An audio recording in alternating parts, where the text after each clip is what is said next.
Good morning, welcome back દોસ્તો. Hope you all are વેલ. આપણે આજે હવે એક નવું ચેપ્ટર શરૂ કરીએ છીએ. હા, ચેપ્ટર નંબર છે આપણું 9મું ચેપ્ટર અને છે શ્રેણી અને શ્રેઢી. ઓકે, શ્રેણી અને શ્રેઢી આપણે સ્ટાર્ટ કરીએ છીએ. એક થોડું એ અગત્યનું ચેપ્ટર કહી શકાય. હા, અને એનો આપણે આજે સ્ટાર્ટ કરીએ છીએ ભાગ 1. આમાં બે શબ્દો આવ્યા દોસ્તો, શ્રેણી અને શ્રેઢી. એમાંથી આઈ થિંક તમે એક શબ્દથી જાણીતા છો અને એ છે શ્રેણી. શ્રેણીમાં તમે મારા ખ્યાલથી સમાંતર શ્રેણી એવો એક ટૉપિક શીખેલા છો, બરાબર કે નહીં? તો આ ચેપ્ટરમાં તમારે સમાંતર શ્રેણી તો ભણવાનું આવશે જ. મતલબ કે જે તમે 9મા કે 10મા ધોરણમાં ભણ્યા છો એ તો ઓલમોસ્ટ બધું પુનરાવર્તિત થશે જ. એની સાથે સાથે બીજી એક શ્રેણી પણ ભણવાની આવશે જેને કહેવાય છે સમગુણોત્તર શ્રેણી. ઓકે, સમાંતર શ્રેણી અને સમગુણોત્તર શ્રેણી. અને બીજો એક નવો જ શબ્દ છે એ છે શ્રેઢી. શ્રેઢી આપણે ભણેલા નથી, બરાબર? ઓકે, શ્રેણી અને શ્રેઢી એને ઇંગ્લિશમાં શ્રેણી માટે સિક્વન્સ અને શ્રેઢી માટે સિરીઝ શબ્દ વપરાય છે. ઓકે, સિક્વન્સ અને સિરીઝ, આ ધ્યાન રાખજો. શ્રેણી માટે કયો શબ્દ વાપરીશું? સિક્વન્સ. અને શ્રેઢી માટે સિરીઝ. Okay, right. હવે પહેલો શબ્દ છે શ્રેણી. હવે સમાંતર શ્રેણી સીધું સ્ટાર્ટ નહીં થાય. કદાચ 10મા ધોરણમાં તમને શ્રેણીનું આમ થોડી સમજૂતી ના આપી હોય સ્ટાર્ટિંગમાં, ડાયરેક્ટ સમાંતર શ્રેણી સમજાવ્યું હોય અને સમજાવ્યું હોય તો કોઈ ચિંતા નથી. અહીંયા તમને બહુ સરળ પડશે આજનું લેક્ચર. એટલે પહેલો ટોપિક આમાં આવશે એ છે શ્રેણી, બરાબર? હવે શ્રેણીની વ્યાખ્યા, શ્રેણીની આપણે વ્યાખ્યા જોઈએ. એકચ્યુઅલમાં એક સાવ સિમ્પલ એક જ લાઇનની વ્યાખ્યા છે અને એ છે કે નિશ્ચિત પદ્ધતિને અનુસરતા અનુક્રમને શ્રેણી કહે છે. બહુ સિમ્પલ વ્યાખ્યા છે. શું કહે છે? નિશ્ચિત પદ્ધતિને અનુસરતા, ઓકે, નિશ્ચિત પદ્ધતિને અનુસરતા અનુક્રમને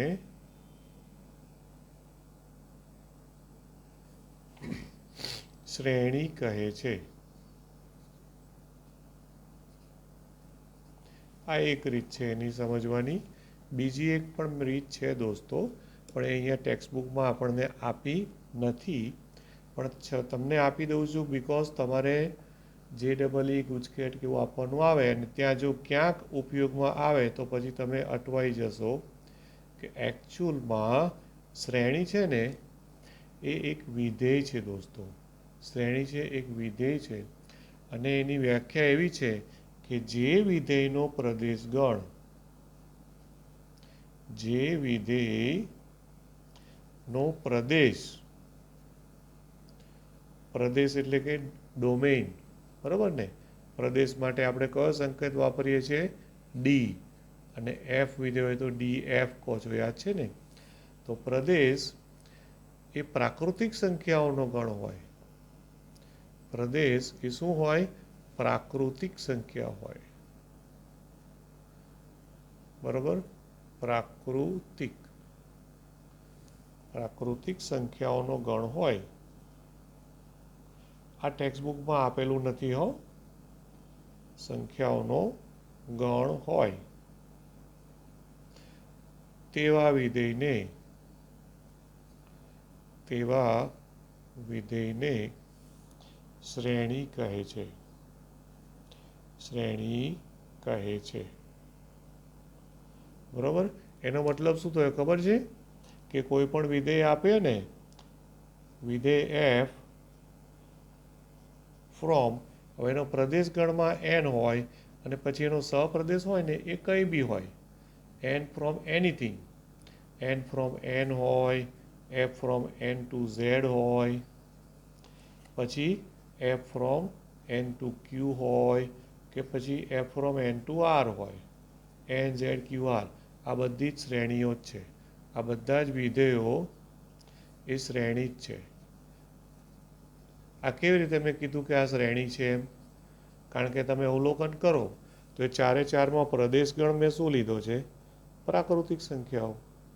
સહપ્રદેશ કંઈ બી હોય, એન ઝેડ ક્યુ આર જે લેવો હોય લો, પણ જો પ્રદેશમાં પ્રાકૃતિક સંખ્યાઓ હોય તો એવા વિધેયને શ્રેણી કહેવાય.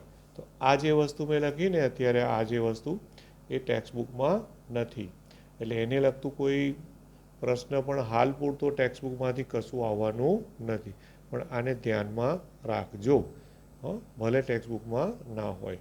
ટેક્સ્ટબુકની વ્યાખ્યા પ્રમાણે શું છે? આ જ છે ખાલી, કે નિશ્ચિત પદ્ધતિને અનુસરતા અનુક્રમને શ્રેણી કહે છે. બરોબર? ઓકે. હવે શ્રેણી જે છે એ શ્રેણીને સંકેતમાં, શ્રેણીના પદો હોય એને સંકેતમાં, શ્રેણીના પદોને સંકેતમાં કઈ રીતે દર્શાવાય? તો આમ તો અલગ અલગ બહુ બધા છે. Generally A1, A2, A3 and so on AN, અથવા ઘણી વખત A1 ની બદલે T1 બી વપરાય, T1, T2, T3 and so on TN. અથવા આ બધા બહુ બધા સંકેતો છે. ચોપડીમાં ભલે ખાલી A1, A2 યુઝ કર્યો હોય, એની બદલે કોઈ જગ્યાએ U1, U2, U3, UN પણ હોઈ શકે. આ બધા સંકેતો છે, ઓકે, વડે દર્શાવાય. હું અલગ અલગ સંકેત તમને શું કામ આપી રહ્યો છું? કે ભાઈ આમાં AN આવ્યું, AN એટલે શ્રેણીનું એનમું પદ, તો AN પણ આપી શકો, TN પણ આપી શકો, UN પણ આપી શકો. અને હજી તો પેલું બી આવે, F1, F2, F3 પણ અપાય. જો આ રીતે F1, F2, F3 and so on FN પણ સંકેતમાં લેવાય. ઓકે. આ બધા જ સંકેતોના જ ઉપયોગ, એટલે અલગ અલગ મેથડ છે દર્શાવવાની સંકેતોમાં. F1 એટલે પહેલું પદ, U1 એટલે પણ પહેલું પદ, T1 એટલે પણ પહેલું પદ, A1 એટલે પણ પહેલું જ પદ છે. એટલે ગમે તે સંકેત યુઝ કરો, નો પ્રોબ્લેમ. જનરલી અહીંયા ટેક્સ્ટબુકવાળા કદાચ આ A1નો આનો ઉપયોગ વધારે કરતા હોય એવું બની શકે, પણ ઇનકેસ કહેવાનો મતલબ શું છે કે તમે કોઈ એક્સ્ટ્રા પ્રેક્ટિસ કંઈ ચોપડીઓ કે કંઈ તમે રિફર કરતા હો તો તમે જોઈ શકશો કે એમાં અલગ અલગ સંકેતો હશે. એટલે આપણને પછી એ વખતે કન્ફ્યુઝન ના થાય કે ભાઈ આ સંકેત કેમ બદલાયો? એ બધા શ્રેણીના સંકેતો જ છે. બરોબર કે નહીં? રાઈટ? તો અહીંયા આ AN, આ જે AN છે, અથવા તો TN છે, અથવા તો UN છે, અથવા તો FN છે, એને શું કહેવાય? શ્રેણીનું એનમું પદ કહેવાય. એટલે એને શ્રેણી સૂત્ર પણ કહે છે. શ્રેણી સૂત્ર એટલે એના ઉપરથી સૂત્ર શ્રેણીનું નક્કી થાય, અથવા તો શ્રેણીનું એનમું પદ કહેવાય. શ્રેણી હોય ને એનું શું કહેવાય? એનમું પદ કહે છે. ઓકે, બરોબર ને? રાઈટ? આ થઈ શ્રેણીની વાત. હવે શ્રેણી છે એ શ્રેણીમાં બે પ્રકારની શ્રેણીઓ આવે દોસ્તો. ઓકે, એ આવે શાંત અને અનંત. બે પ્રકારની શ્રેણીઓ હોય. શ્રેણી જે છે તો બે પ્રકારની હોય, શાંત અને અનંત. શાંતનો મતલબ હવે ખબર જ છે કે જેમાં સભ્યો શ્રેણીમાં હોય અને ઘટકોની સંખ્યા જે હોય એ સમાન હોય, અને અનંત હોય તો ફોર એક્ઝામ્પલ આ NZQR એ બધી અનંત શ્રેણીઓ છે. બરાબર? ઓકે. શ્રેણી શાંત અને અનંત હોઈ શકે છે. બરોબર છે? ખ્યાલ ને? અને કોઈ ચોક્કસ એમાં શું કીધું છે કે નિશ્ચિત પદ્ધતિને અનુસરતા. એટલે નિશ્ચિત પદ્ધતિને અનુસરતા એટલે શું? કે સપોઝ કે ભાઈ હું એક શ્રેણી લખું તો કોઈ નિશ્ચિત પદ્ધતિને અનુસરવાનો મતલબ શું છે? કે ભાઈ એક હોય પછી સપોઝ 4 લખું તો 1 ને 3 4, તો પછી મારે 7 જ લખવું પડે. 7 પછી 10 જ લખવું. 3 નો ડિફરન્સ આવ્યો. આ સમાંતર શ્રેણી છે, યાદ છે ને? પણ અત્યારે આપણે સમાંતરની ચર્ચામાં નથી પડતા, પણ 1 4 7 10 13, તો આ એક શ્રેણી થઈ ગઈ. પછી આવું બી આવી શકે, 1 2 4 8 ઓકે, તો આ છે ને એક 2નો 0 ઘાત, 2ની 1 ઘાત, 2ની 2 ઘાત, 2ની 3 ઘાત, 2ની 4 ઘાત એટલે 16. આ બધી શ્રેણીઓના ઉદાહરણ છે. ખ્યાલ આવ્યો કે નહીં? આ બધા ઉદાહરણો થયા શ્રેણીઓ છે. ઓકે, અલગ અલગ પ્રકારની શ્રેણીઓ છે. રાઈટ. કોઈ ચોક્કસ નિયમને અનુસરતું હોય કે આમાં નિયમ શું છે, 3-3નો તફાવત છે. અહીંયા નિયમ શું છે તો કે ભાઈ 2ની ઘાતમાં છે બધું. 2ની 0 ઘાત, 2ની 1 ઘાત, 2ની 2 ઘાત, એટલે આવું કંઈ પણ નિયમને અનુસરે એટલે એક ચોક્કસ અનુક્રમમાં લખો તો એ શ્રેણી કહેવાય. અને છેલ્લું કોઈ પદ ના હોય, મેં ટપકા ટપકા કરી દીધું, એનો મતલબ શું થયો? આ અનંત શ્રેણી થઈ ગઈ કહેવાય. હે ને? આ અનંત શ્રેણી થઈ. ખ્યાલ આવે? જો હું અહીંયા ક્યાંય સ્ટોપ કરી દઉં, કોઈ છેલ્લો ઘટક લખી દઉં આમાં, તો એ શાંત શ્રેણી થઈ જાય. ક્લિયર એટલું? ઓકે, એટલે આ વાત થઈ શ્રેણીની થઈ. ત્યાર પછી જે નવો ટોપિક આ ચેપ્ટરમાં આવ્યો છે એ છે શ્રેઢી. બરાબર? જે નવો ટોપિક આવ્યો છે એ શું છે? શ્રેઢી. શ્રેઢી એટલે કે સિરીઝ. શ્રેઢી એટલે ઇંગ્લિશમાં એને શું બોલીશું આપણે? સિરીઝ. શ્રેઢી. અને શ્રેણી માટે સિક્વન્સ, યાદ રાખજો હો. બરાબર? શ્રેણી માટે બીજો પણ એક શબ્દ વાપરે છે લોકો, પ્રોગ્રેશન. કયો શબ્દ વાપરે છે? પ્રોગ્રેશન. ઓકે, પણ એ છે ને હમણાં નહીં, અત્યારે જ્યારે મેઇન હેડિંગ આપીને ટાઇટલ, તો એ વખતે તમારે પ્રોગ્રેશન શબ્દ નહીં વાપરવાનો. એ વખતે આપણે સિક્વન્સ જ શબ્દ યુઝ કરીશું ઇંગ્લિશમાં. બરાબર છે? હવે શ્રેઢી એટલે શું છે તો કે ભાઈ ધારો કે તમને કોઈ એક શ્રેણી આપી હોય. ધારો કે એક શ્રેણી આપી છે A1, A2, A3, A4 and so on AN. એક આપેલી શ્રેણી છે. આપેલી શ્રેણી છે. હવે આ શ્રેણી ઉપરથી એના ઉપર એક નવી શ્રેણી બનાવવામાં, આ જો સાંભળજો હું બોલું છું, આ શ્રેણી પરથી એક નવી શ્રેણી બનાવવામાં આવે છે. હા, અને એ જે આ શ્રેણીને સંબંધિત જે નવી શ્રેણી બનાવે છે તેને નામ આપવામાં આવે છે શ્રેઢી. એ કેવી રીતે બનાવવામાં આવે છે તો જોજો, આ આપેલું હોય તો પદાવલી. હવે પદાવલી એટલે કે પદો. તો કઈ રીતના પદો છે તો જો આ જે પણ શ્રેણી આપી હોય ને એના બધાનો સરવાળો કરી દેવાનો. એટલે કે પદાવલી A1 વત્તા A2 વત્તા A3 એન્ડ સો ઓન વત્તા AN. આ જે સરવાળો કરે ને એને આપેલ શ્રેણીને સંગત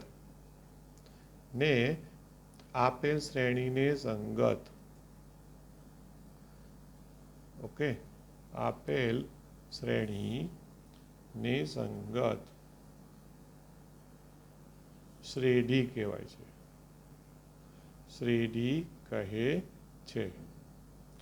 ઓકે, એટલે આ શું કહેવા માંગે છે ફરી એકવાર જોઈ લેજો, સાંભળી લેજો કે ક્રમિક પદોનો સરવાળો છે. એટલે સપોઝ કે એટલે કે હવે કઈ રીતે શ્રેઢી બનાવવા એ જોજો.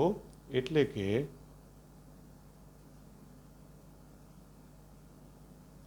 અચ્છા, બીજું કે એના માટે સંકેત અહીંયા આપ્યો નથી. એ લોકોએ સંકેતમાં છે ને એને સિગ્મા સંકેતથી દર્શાવે છે. પછી લખું, જેને સંકેતમાં આવી રીતે લખે છે સિગ્મા. સિગ્મા તમે સંકેત 10માં યુઝ કર્યો હશે. Sigma AK. AK એટલે શું? આ A1 વત્તા A2 વત્તા A3 અપ ટુ AN. બરાબર? જ્યાં K is equal to 1 to N. આ એનો સંકેત આપ્યો છે, વડે દર્શાવાય છે. પણ એનો બીજો સંકેત પણ છે જે ટેક્સ્ટબુકમાં નથી, એ પણ હું તમને આપી દઉં છું. અથવા સંકેતમાં આ રીતે, અથવા બીજો એનો સંકેત છે ને એ SN વડે દર્શાવાય છે. S ફોર સિરીઝ, જે ટેક્સ્ટબુકમાં આપ્યો નથી. સાંભળી લેજો, આ સંકેત ટેક્સ્ટબુકમાં નથી. હા, તો પછી હું કેમ આપી રહ્યો છું? કારણ કે તમારે JEE ગુજકેટ બીજું કંઈ પણ ધ્યાનમાં રહીને તમને કોઈ બી સંકેત યુઝ કરે તો તમને ખબર હોય. ઓકે, એટલે સિગ્મા એ કે અથવા તો એસએન આ રીતે સંકેતમાં વડે દર્શાવાય છે. ઓકે, એટલે કે દાખલા તરીકે માટે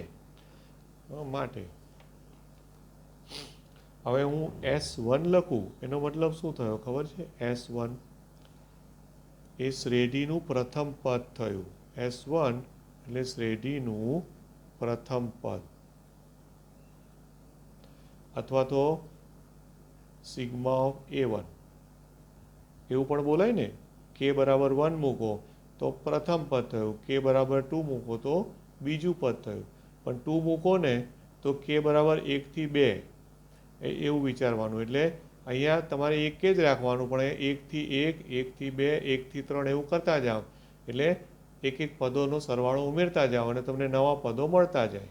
તો S1 એટલે શ્રેણીનું પ્રથમ પદ, એટલે પ્રથમ પદ એટલે A1 જ કહેવાય. જોઈ લેજો ખાસ હો. S2 તો એ શ્રેણીનું બીજું પદ કહેવાય. તો બીજું પદ એટલે A1 વત્તા A2 કરી દેવાનું.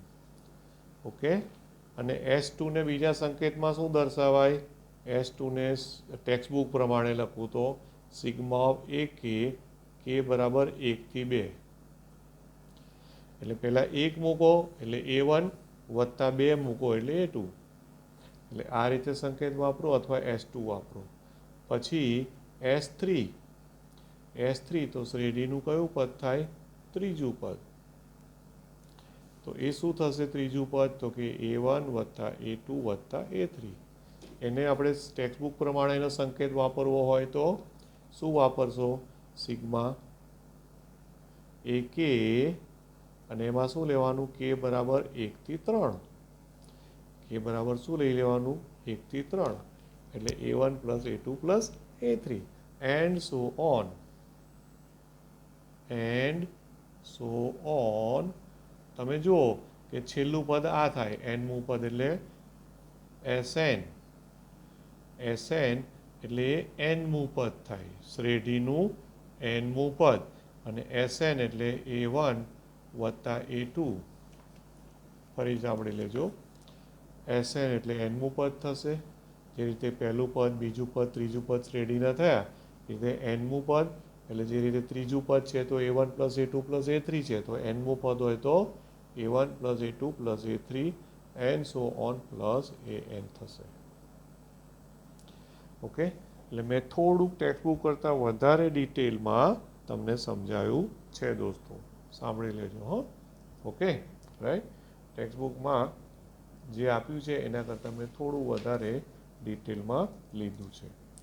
હવે જે પહેલું સ્વાધ્યાય છે એ સ્વાધ્યાય આખું ખાલી શ્રેણીના જનરલ ડિસ્કશન ઉપર આધારિત સ્વાધ્યાય છે દોસ્તો. ઓકે, એમાં ક્યાંય સમાંતર કે સમગુણોત્તર શ્રેણી આવતી નથી. ઓકે, સમાંતર કે સમગુણોત્તર શ્રેણી એમાં આવતી નથી. ત્યાર પછી સમાંતર શ્રેણી ટોપિક ચાલુ થશે. હવે સ્વાધ્યાય 9.1 સ્ટાર્ટ કરી દઈએ છીએ આજે જ. સ્વાધ્યાય 9.1 એમાં 1 થી 6 સુધી જેનું nમું પદ આપેલ છે તે શ્રેણીના પ્રથમ 5 પદો શોધો. આવો એણે પ્રશ્ન પૂછ્યો છે. 1 થી 6 દાખલામાં શ્રેણીના પ્રથમ 5 પદો શોધો. પ્રથમ 5 પદો શોધો. ઓકે, આવો પ્રશ્ન છે દાખલા નંબર 1 થી 6 સુધી. હા, એટલે એકદમ સરળ, કશું જ નથી. હવે એમાંથી આપણે કોઈ બી એકાદો દાખલો જ અત્યારે હું તમે 6 નથી ગણતા, એમાંથી સપોઝ હું 5મો દાખલો લઉં છું. બધા એક સરખા છે, કશું જ છે નહીં. જોઈ લેજો. એ લોકોએ વધારે સંકેત AN યુઝ કર્યો છે. તો ANનો આન્સર, શ્રેણી સૂત્ર જે આપ્યું છે એ શ્રેણી સૂત્ર છે -1n-1 ઇન્ટુ 5n-1. આવું આપેલું છે. ઓકે, હવે તમારે 5 પદો એટલે શું? A1, A2, A3, A4 અને A5. સિમ્પલ. બરાબર. માટે a1 એટલે n બરાબર 1 મૂક્યા તો -1ની કેટલી ઘાત થઈ? 0 ઘાત ગુણ્યા 5ની કેટલી ઘાત થઈ? 0 ઘાત. તો પહેલું પદ શું આવ્યું? a1 બરાબર કોઈ પણની 0 ઘાત એટલે તો 1 જ થાય ને, એટલે a1 બરાબર 1. આ પ્રથમ પદ થઈ ગયું. ઓકે. પછી a2 એટલે n બરાબર 2 મૂકો તો -1/2 મૂકો તો 2 - 1 એટલે 1 અને 5ની પણ કેટલી ઘાત? 2 - 1 એટલે 1. હા, બરાબર. તો આ થયા -5 માટે a2 બરાબર કેટલા મળ્યા? -5. આ બીજું પદ થયું. પછી a3 બોલો, સહેલું છે ને? ઓકે, એટલે એક જ દાખલો ગણું છું પહેલાં 6માંથી. ઓકે. તો a3 એટલે હવે 3 લેવાના તો -1/3 મૂકશો એટલે 3 - 1 એટલે 2 અને 5માં 3 - 1 એટલે 5ની 2 ઘાત. હા, એટલે આ થઈ જશે a3 બરાબર કેટલા આવ્યા? 25. કે આ તો પ્લસ થઈ ગયું ને. પછી a4 એટલે -1ની 4 - 1 એટલે 3 ઘાત અને 5ની પણ 4 - 1 એટલે 3 ઘાત. ઓકે. તો આ થયા -1 અને 5ની 3 ઘાત એટલે 125. તો a3 બરાબર માટે a3 બરાબર -125. બરોબર છે, રાઈટ. અને છેલ્લું પાંચમું પદ તથા a5 એટલે -1ની 4 ઘાત ગુણ્યા 5ની 4 ઘાત. -1ની 4 ઘાત એટલે +1 અને 5ની 4 ઘાત એટલે 625 થશે. બરાબર ને? કે 125 છે, 125ને ગુણ્યા પાછા 5 કરવાના એટલે 625 અને પાછું પ્લસ થઈ જશે. હા, એટલે આ a4 છે, સોરી. બરાબર. એટલે a4 અને આ a5 માટે a5 બરાબર 625.